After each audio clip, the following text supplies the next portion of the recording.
Welcome to Menopause, Marriage and Motherhood, a podcast about that time of life that tends to take us all by surprise.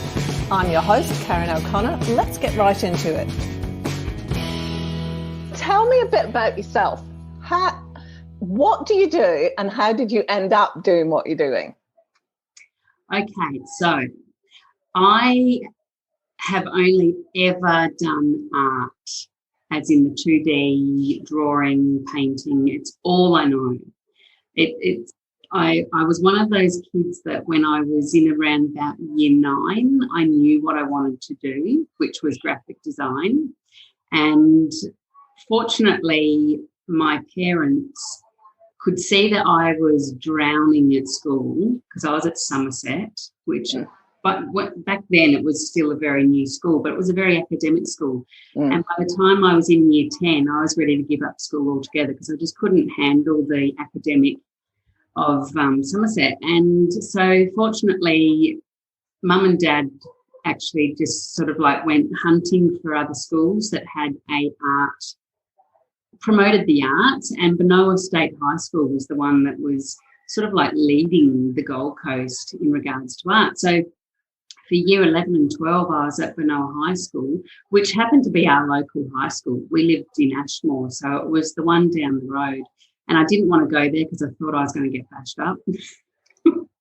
Just because of that, coming out of that protective private school environment and into the local public school, I was scared. And it ended up being the best 2 years of my schooling life. I didn't have to get what was then called a TE score to do graphic design, which I think now is called the ATAR or something. I didn't have to sit any of that, which means the only core subject that I had to take in year 11 and 12 was English. So I did English, I did drama, home economics, and then I did 3 art subjects. And one of those art subjects was illustration, which was a TAFE course that they were doing through 2 years of school. So I actually ended up at year 12 finishing with an honours degree in illustration through TAFE. So that was amazing. And I spent pretty much half of every day in the art block. So it was a good thing to be able to just really hone in on that art and not have to worry about those subjects that you're never going to do anything with. And credit to my parents for actually doing that, because at the time I was probably just a grumpy 15-year-old pimply-faced teenager who was just wanting to rebel, if anything, and not really want to go to this public school, which ended up being the best thing that could have ever happened. Because then I built a portfolio and went off to art college because I knew what I wanted to do. So I was able to focus on that graphic design folio and build it up. So that's what I did, and ended up back in Adelaide, where I'm from, and did my graphic design course down there because it, at the time, this is going back into the early 90s, was the second best graphic design course in Australia. I did apply for the first, which was Swinburne down in Melbourne, and I didn't get in. And I actually didn't get into the Adelaide one either, but I heard that if you reapply the next year, you will pretty much get in. So I reapplied. I started my course up in Brisbane and reapplied for it again and got in the second year. So I went down there for years 2 to 4. And then headed to Sydney with my Bachelor of Graphic Design under my arm and spent the next 10 years doing graphic design in a few firms in Sydney. I then met my husband in Sydney. He's from England. He arrived in Sydney the same year I did, and I met him 3 years later. So I think we both arrived in about 95 and met in... No, I met him in 99, so he was there for 4 years. And that was a pretty quick sort of like relationship, as in dating to marriage. There was 3 years and accidentally fell pregnant on the honeymoon. So So that's how we know how many years we've been married, because of our eldest son. And I said to him, because he's from UK and I grew up on the Gold Coast, I said to him, I want to bring our kids up on the Gold Coast, because the atmosphere, the lifestyle for kids is brilliant in Queensland. You can play sports all year round. Like, I was a tennis player and I could play tennis at night through winter, and it just was never too cold. And I love that about the Gold Coast. And so I said to him, let's give it 2 years and see how you go. And if you don't like it, we'll change. And that was 15 years ago. So he obviously likes it up here. He loves it up here. And then I had my second child as well. So we had 2 boys, close in age. And then I just thought, I don't call myself an entrepreneur, but I had that. I don't call myself that because I just never seemed to make any money from it. I'm a bit of a dreamer, very creative, very much the dream. I just want to help people be artistic but not charge them anything. And so I went off to uni again and did a diploma of education so that I could become an art teacher. But what they failed to tell me is that art teachers will die before they leave the school, because it's really rare. So art teachers that have that background in art, they will never leave the school they land in once they're in the art room. But the way to the art room is via every other subject in between. And I was a little bit annoyed about that. I didn't want to teach science and maths and history because they weren't my specialty. I wanted to be in the art room. So by the time our daughter came along, which was 5 years between the boys and her, I had parents asking me, would I help their kids with some like garage style art classes? And I went one better than the garage style. I actually hired a shed in Miami 3 days a week. So it was a new little creative outlet that was starting up, which you may know of as Miami Marquetta. So it started as Rabbit and Cocoon, and it was to be sheds for creatives to be in. I just hired it on a Friday, Saturday and Sunday, and I'd have to pack all my tables up and put them in storage over in the corner for the rest of the week. And then that evolved into hiring that shed full-time. And then I moved shed because that shed was small and not near the toilet block.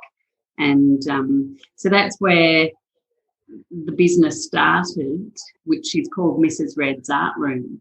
And the reason I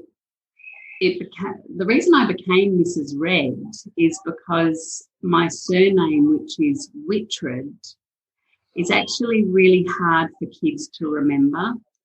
And they would start calling me Miss, and I'm like, I am your art teacher, not your science teacher.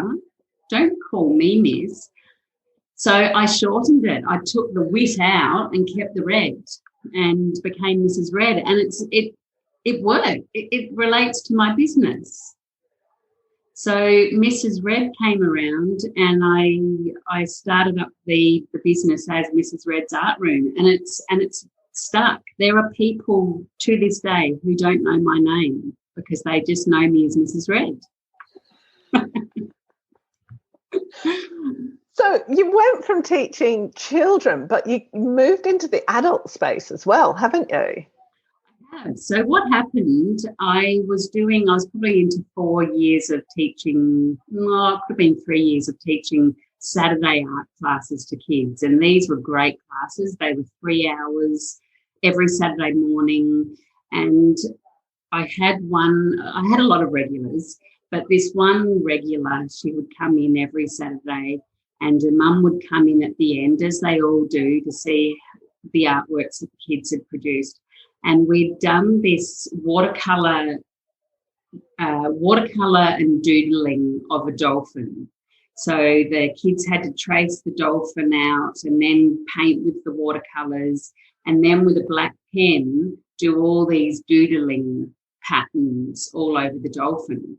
And this one mum walked in and she sat down and she slammed her hands on the table and she goes, "I'm not going to leave until you turn this into an adults class, and I want wine as well."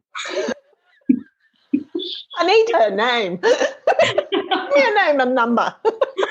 And I was like, right, okay then. All right, let me see what I can do with that. So I was a little bit before my time with this thing, because at the time, you may have heard of the term a Zentangle. Have you heard of a Zentangle? Let's go back 10 years, maybe not 8 years or so. Some clever person in America came up with this word Zentangle, which is basically a doodling. So if you do a little swirl, they turned this swirl into a repetitive pattern and called it a Zentangle, and they registered the word. So you could not say, "I'm a Zentangler," or "I teach Zentangle classes," because they registered it. So I thought, okay, what can I name this class? And I called it Wine and Untangle. So you're having a glass of wine while you're untangling from life. And Wine and Untangle took off. I ended up doing a Friday night, a Saturday afternoon, and private Sunday parties for adults. And that they were normally ladies. You had to bring your own drink along. I would sit you down in a class, give you paper, watercolour, paints, and the drawing pens. And for 2.5, 3 hours, these classes would run. And it's all guided. I'd show everyone what to do. And the impact that it gave to adults, and my market was very much mums with school kids. And it was their release. It was their chance to go and do something with their friends, chat amongst themselves, have a glass of wine, and surprise themselves that they can actually create something without even realising that they could do it. And the whole doodling, like you've heard of doodling because you're from the UK. Doodle in the UK is a drawing. Yeah. A doodle in Australia is something different. Yeah. That's the other reason why it was hard for me to put the word doodling into a title, because in Australia, a doodle is a boy's part, a boy's private part. And if you say, if I say I'm a great doodler, it'd just be like, beg your pardon? The other one that used to get me when I first moved over was I was rooting in the drawers for something, and everybody fell about laughing. I'm like, what? Yes. It just means scrabbling around in a drawer looking for something, but it actually means sex over here. Yes, that's right. And to say that I doodle all the time is another one. It's just like, and I've got to be really careful about putting hashtags into Instagram and just little things like that, because doodle in some parts of the world is a man's body part, is the penis. Yeah. Yeah. Isn't that weird? Australians know the penis as. We don't say penis, we call it a doodle. So it's quite. So you're holding wine and doodle parties. That puts a whole new perspective on life. That's right. I can't call myself a queen doodle because that's just wrong. But I love doodling. And I encourage everyone to doodle. You can write, can't you? You can handwrite. Can you draw? Well, this is something I was going to talk to you about, because in my world, no, I'm no good at it. But I've done some pretty cool things, and it goes back to school and that comparison and that feeling like I've got to get it right. If it's supposed to look like a horse or a dog, it's got to look exactly like a horse or a dog, and if it doesn't, I've got it wrong. So that goes back to I can't even blame it on my teachers, because it probably wasn't. It was probably just me sitting back and comparing to everything, Well, that's the thing with teaching art and having, like, that's all I've done all my life. I would call myself self-taught artist because I've just done so much of it, but I've also gained a lot of skills along the way. But it is a little bit like if you told someone who had never learnt to swim to jump in the pool and swim 50 metres, you can't expect that person to be able to do that. And my husband, he wanted to do a triathlon. So he had to get in the pool and go to learn to swim classes to learn how to swim, because he grew up in the UK. And that was 5 years ago. And now he's competed in a couple half Ironman, which is a 1.9K swim in an ocean. So it all comes down to the teaching, and it's no different to art. Like, doodling is a good one, because anyone who can hold a pen in their hand can doodle. Doodling is a mindless exercise. You don't need to think about it. You just go where your hand goes, and it's actually really good for the brain as well, because it relaxes you and it just sends off all those relaxing endorphins, and that's why ladies would often, when they finish the class, just go, I feel like I'm in a different zone right now. I'm in this bubble of just calm, and I don't want to go back out there into the real life. Don't send me home to my family. Isn't that interesting? Because a couple of things come out of that for me. And the first is what you're saying about art is a learned skill. That's not how most of us have it. It's like singing, I suppose. Either you can sing or you can't. We don't put any emphasis on the fact that you've actually got to learn how to do it. You do. You have to learn. I wouldn't know how to sing. No one wants to hear me sing either, because I'm the same. I sing all the time. I'm just not very good at it. And there is a certain, you are natural at it as well. Like my husband can sing. He's never had a singing lesson in his life, and he never will. But he can sing really well, and he actually sang at our wedding. I knew he was doing it.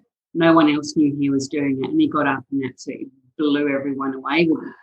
And he can sing really well, but he doesn't have that desire to go and learn how to hit those notes that he can't hit and stuff like that. And it's no different with art. If you want to learn how to draw, then yes, you've got to take an art class to learn how to draw. But say, for example, the Wine and Untangle classes that I held, that was very, very directed, and it's really basic. Like if there was let's just use the dolphin, for example. The dolphin would be a template that you'd trace on, and then I would show you what to do with the watercolour, and then give you pages of doodling ideas to do the pattern of the dolphin. That's it. It is so easy, but it's actually taking that time out to do it. And you don't get the feeling of what sitting down and doing something creative does until you do it. You don't know what that feels like if you don't do it. And another thing that I did, because this year has been so shitty for everyone, I've spent a lot of time on my business, just working out just new avenues and how am I going to move forward with it. And I thought, okay, I'm going to put out a activity for Australia to do. Everyone's at home in lockdown. Let's give them an art project to do. They have to download the template, use whatever art materials they've got at home. You're not allowed to go and buy stuff because no one could leave home anyway, and this was particularly in the case of Melbourne.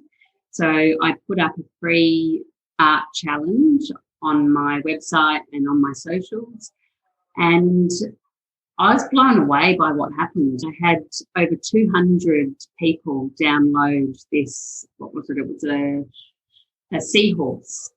I had this seahorse template, and you had to download the seahorse template, watch the YouTube video that I did, which is just me doing this little artwork of a seahorse, which happened to be watercolour and doodling, and just saying, here's the template, go away, use whatever you've got in your house, send your finished artwork in to me, and there's a $160 art prize up for grabs. And I had 200 downloads. I had 31 people actually send their artworks in, and I was really surprised that most of the artworks were from adults. I didn't get one male. I didn't get one male adult. I got a few boys, but the lady who won the prize, and the prize was just a wheel of names. So I just spun a wheel and it just dialed and landed on a name. And the lady who won it was in lockdown in Melbourne. She wasn't able to leave home. She'd done 3 seahorses.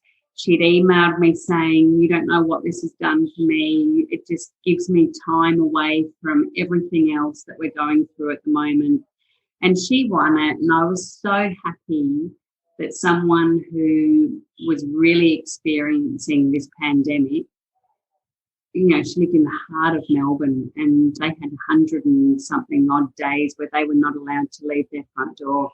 So that, again, was just a really good exercise in letting people just sit down for a couple of hours and just do something creative, and all of a sudden feel what that feels like to actually do it. But it's actually getting people to stop and do something like that, which is the hard part. It is, isn't it? Because it's like with any self-care, we don't necessarily put a high priority on it. We just kind of, I've got to get on with life. It's not as important as me finishing this off or looking after the kids or, doing whatever needs doing. Yeah, looking after the kids is a big one. Mm. We, as mothers, we're great at making sure the kids are busy, but never actually taking time out for ourselves. And thank you to Carrie, who came forward and slapped her hands down on the table and said, I'm not leaving until you turn this into an adults class, and it's got to have wine. And she's a friend too. So in terms of what you've got available now, you still do the in-person classes? I actually had to shut the art room down 5 years ago, almost 5 years ago, in 2016, because of my second son, Charlie. He was diagnosed with high-functioning Asperger's when he was 11, and the school he was at, which will remain nameless, actually asked him to leave, and this was when he was halfway through year 6. So Asperger's kids don't like change. So there was no way I was going to be able to take this kid out of this school and put him into a public school for 6 months, only then to put him into a high school. Like it doesn't happen. He was 11. He actually turned 12 pretty much on the day that he left that school.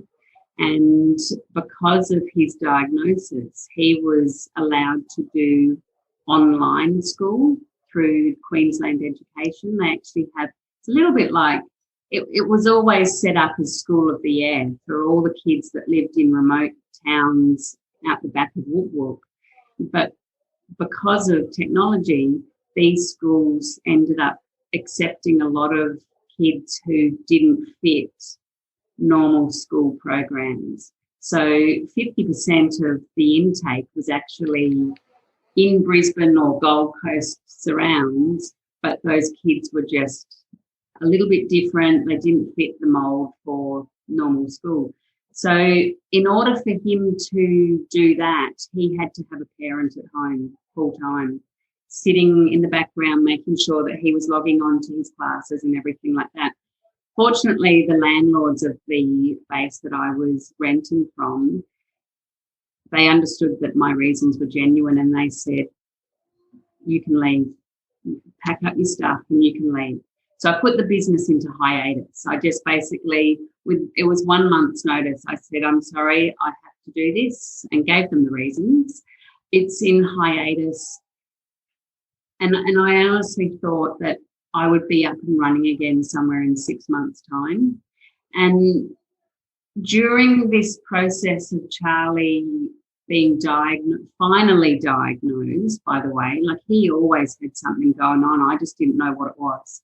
And fortunately, the diagnosis made all those psychology appointments that then followed, made me understand why he didn't like doing team sport and why he wouldn't get in the pool for his swimming class because the teacher was different. And all those things I never understood, and because they don't like change and they can't handle noises and all of this.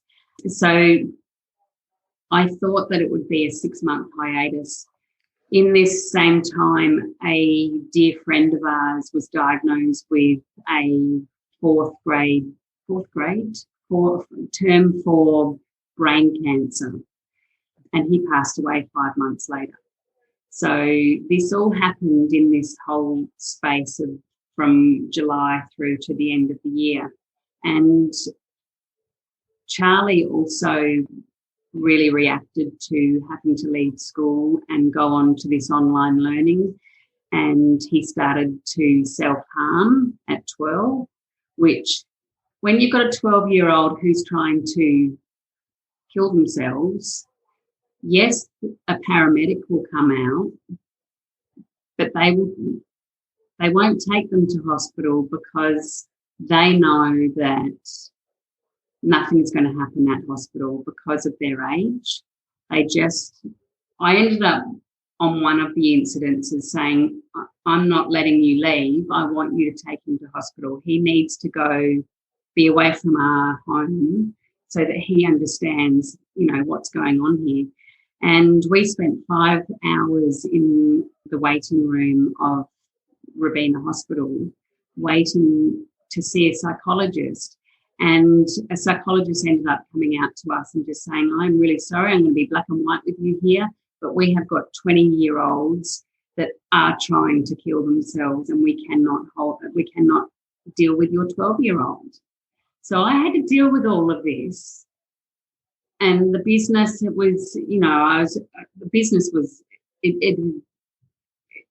had gone.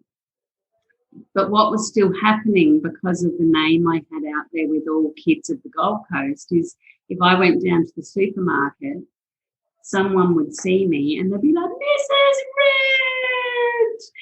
And Mrs. Red was a really bubbly, happy person, and Jane was not. Jane was just trying to deal with a 12-year-old who was self-harming. And it was really hard, and I really reclused in that time. I started growing my hair. My hair was short. My hair was short and peroxide blonde, or platinum blonde, I should say. And I dyed it natural brown and started growing it, and did silly things like wore hats everywhere so that I just wasn't recognisable anymore. And then I had a car crash and the signage on the Mini was Mrs. Red. So all of a sudden that was gone too. And that was kind of a nice thing because that Mrs. Red on the Gold Coast was just not there. So that was 6 months worth. Charlie ended up, we got him on some medication. He was having fortnightly appointments with the psychologist, and by the time he was 12 and a half, 13, we were starting to get into a good place. He was still doing the online learning, but he was moving forward. He was on good medication. He was getting a lot of psychology appointments and started moving forward. So I started thinking about my business again, but not wanting it to be a local business because of Charlie, I couldn't commit any time to anyone. So I just started putting all the art supplies that I had from my business online and started up an online art supplies. So that has ticked along for the last four years, I think it is.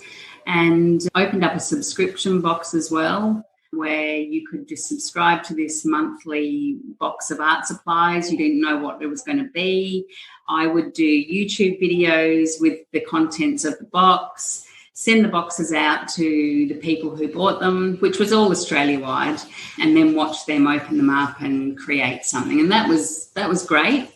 The only thing is that it just didn't gain traction, and it was taking a lot of my time up. So I cancelled that at the beginning of this year, just because it was absorbing all of my time, but I wasn't really getting much in return. It was just still it just wasn't getting out there.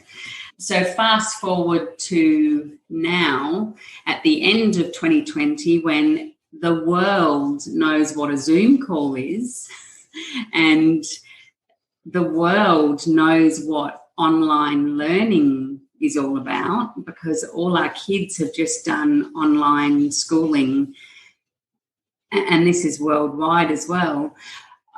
Now is the time to get back into those art classes. So I feel that I want to get back into it. I want to start teaching kids art again, but I don't want it to be just a Gold Coast business. I want to actually serve Australia, because Australia knows what an online education is now. It's easy. I will be opening up the online art classes. They start in February 2021. And I'm really excited about it. I'm really passionate about teaching kids and adults art. And now that we've grasped this online world, it's the perfect time to get back into it. What's happening with Charlie now?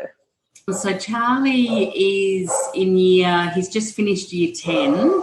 So we put him back into public school, and he was in that for 18 months. So that was year 8 and half of year 9, and the wheels fell off again. They cannot handle a classroom full of kids. It's too noisy. He was getting picked on because he's always wearing headphones, which are noise-cancelling headphones, but he'd get picked on, and it just wasn't good. So we put him back into the online education again, and because as high-functioning Asperger's, they're very intelligent in their field. So things like history was boring to him, and he would switch off. But if you were going to talk about science, in particular nature, and then in particular birds, you had him. And everything you'd say would never leave his head. And then he'd just come out with these facts about birds. Like he can tell you any species of bird and where they live and what bird sound they make and everything like that, because that's how they are. They really hone in on their focus point. But because he was having to learn science and history and geography and maths and English, he just switched off again. So he was all of a sudden failing online learning because he just wasn't listening to the teachers.